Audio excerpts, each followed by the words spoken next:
Écoutez, bon, moi, à titre personnel, évidemment, j'ai été très bien accueilli, mais bon, mon soutien aux forces de l'ordre ne fait guère de doute depuis déjà des années. En revanche, ce que votre reportage ne dit pas, c'est qu'effectivement, le ministre Gérald Darmanin a été copieusement hué quand il est arrivé dans le cortège.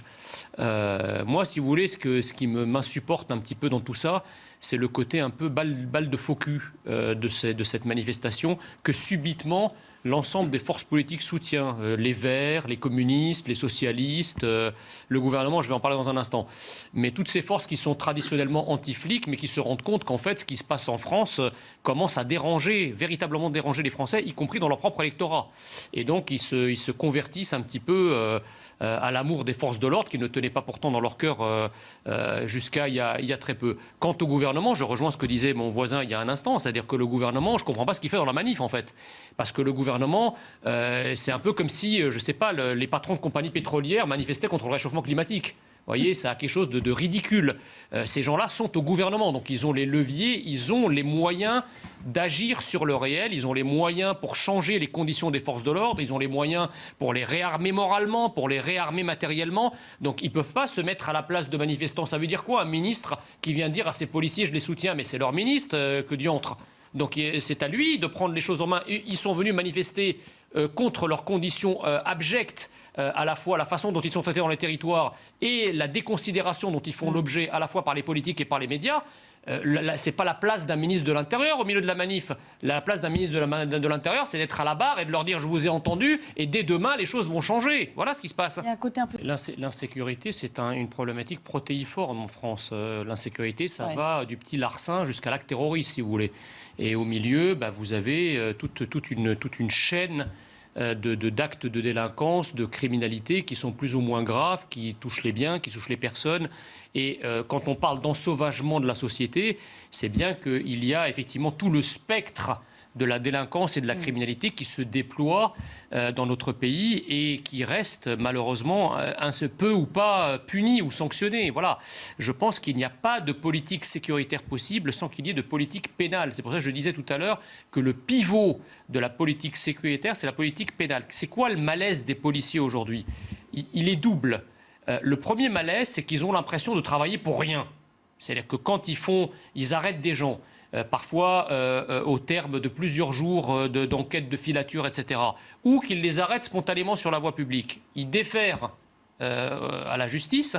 Et la justice, effectivement, le libère. C'est exactement comme et il les recroise 3 jours plus tard au même endroit. C'est exactement comme si un cadre d'une grande entreprise ou un haut fonctionnaire produisait régulièrement des notes pour sa hiérarchie et que sa hiérarchie récupérait la note et hop, l'achetait à la poubelle. C'est exactement le même sentiment. Évidemment, donc les flics, les flics et les gendarmes, ils ont l'impression que leur travail ne sert pas à grand-chose, ou même pas du tout parfois. Ça, c'est le premier élément. Le deuxième élément, c'est un élément idéologique. Encore une fois, on ne demande pas à la justice et aux magistrats de juger la société. Ce raisonnement qui consiste à dire les petits délinquants, les petits malfrats, les petites crapules, les petites frappes qu'on arrête et qu'on présente devant la justice, ce ne sont pas des victimes de la société. Les juges ne sont pas là pour juger la société. Ils sont là pour juger des actes circonscrits, des actes déterminés de délinquance et de criminalité que commettent des individus à l'endroit de la société.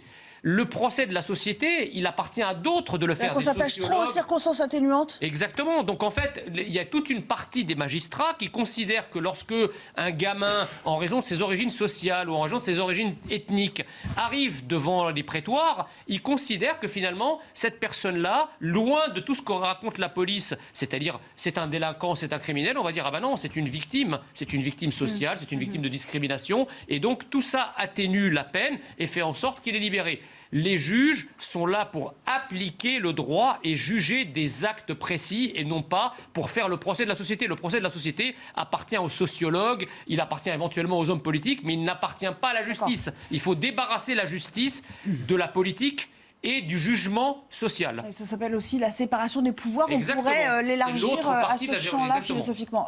Vous ne connaissez pas ce dossier. Laissez-moi terminer. Allez, on va laisser parler parce que là, vous êtes en train d'exploser votre temps de parole. Je crois, si vous voulez, qu'il faut clarifier l'émission. Je crois aussi que la prévention, c'est justement ce sur quoi nous avons insisté ces dernières décennies, sans insister sur le côté justement répressif. Le côté préventif, j'ai aucun problème. Moi, je ne demande pas à ce qu'on arrête la prévention. Attention, hein.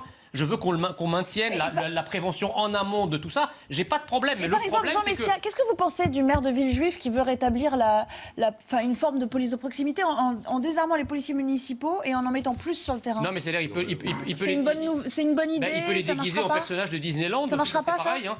Il peut les habiller en personnages de Disneyland, okay, c'est pareil.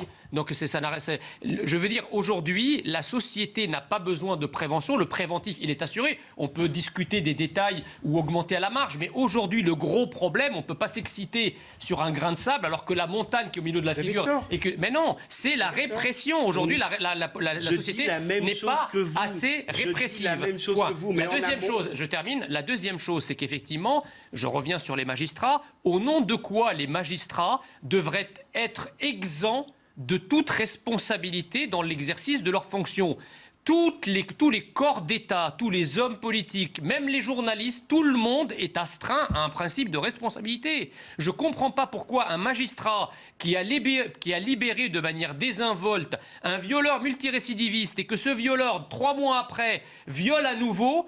Pourquoi le nom de ce magistrat n'est pas donné dans la presse et pourquoi il n'est pas passible de sanctions? Je m'interroge. Je dis qu'à un moment, la justice, il faut aussi qu'elle prenne ses responsabilités et qu'elle soit chargée. Et dernière chose... Prendre l'IGPN de la magistrature. Et dernière chose, encore une fois, regardons tous les pays du monde parce que tous ces hommes politiques et ces intellectuels qui nous expliquent que quand un flic se fait buter, c'est un crime de droit commun, etc. Mais regardons ce qui se fait dans les autres pays. Dans les autres pays, si vous levez la main de manière agressive vis-à-vis d'un flic, vous allez en tôle.